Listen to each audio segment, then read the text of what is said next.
अध्यक्ष महोदय, गृह विभाग के मांग पर चर्चा हो रही है, इसमें विपक्ष के साथी हमारे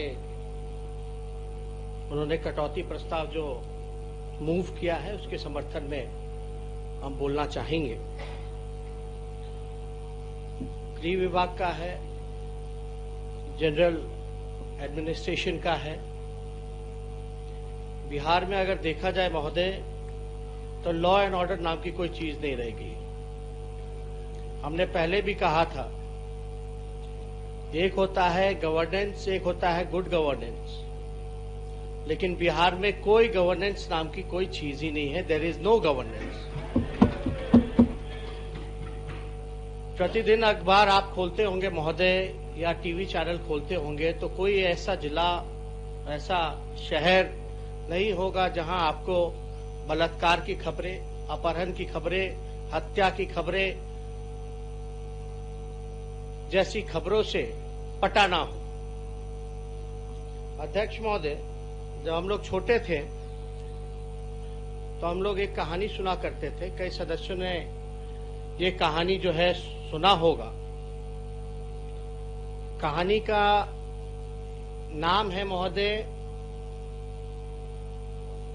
दर्जी, पोशाक और राजा। दर्जी, पोशाक और राजा। एक राजा के दरबार में महोदय दो दर्जी जाते हैं और राजा से कहते हैं कि हम आपके लिए ऐसा पोशाक बनाना चाहते हैं जो देवता लोग पहनते हैं। राजा बड़ा प्रसन्न हुआ। प्रसन्न होकर के बोलता है कि आप बनाइए मेरे लिए एक पोशाक। दर्जी कहता है वो जो पोशाक जो देवता पहनते हैं उसका धागा जो है हम लोग जो देवलोक से लाएंगे। राजा और प्रसन्न होता है और खुश होता है, लेकिन दर्जी ने एक शर्त रखी कि जब वो पोशाक बनाएंगे, जब वो पोशाक राजा को पहनाएंगे तो वो बेवकूफ लोगों को नजर नहीं आएगा। तो अविलंब महोदय राजा कहता है हम आपको, चलो अच्छी बात है, इससे तो जो देवता लोग जो पोशाक पहनते हैं वो वैसा पोशाक हम भी पहन लेंगे और दूसरा काम हो जाएगा कि हम बेवकूफ लोग का पहचान कर लेंगे। राजा और प्रसन्न होता, बोलता मुंह मांगी कीमत हम आपको देंगे।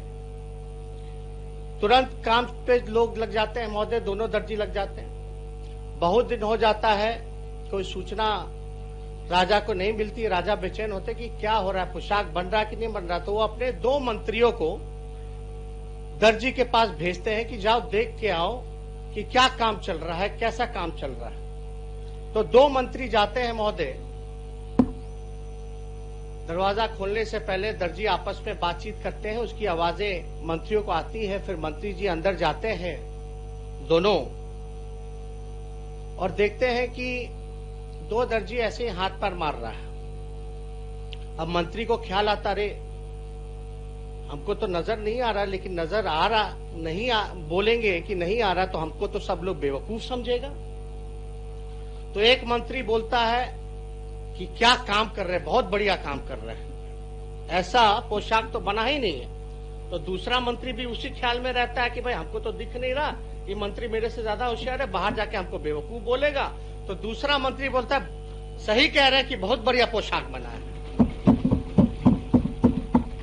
तो दोबारा मंत्री जाके राजा को बताता है ये बात। राजा बहुत प्रसन्न होता है, बहुत खुश होता है।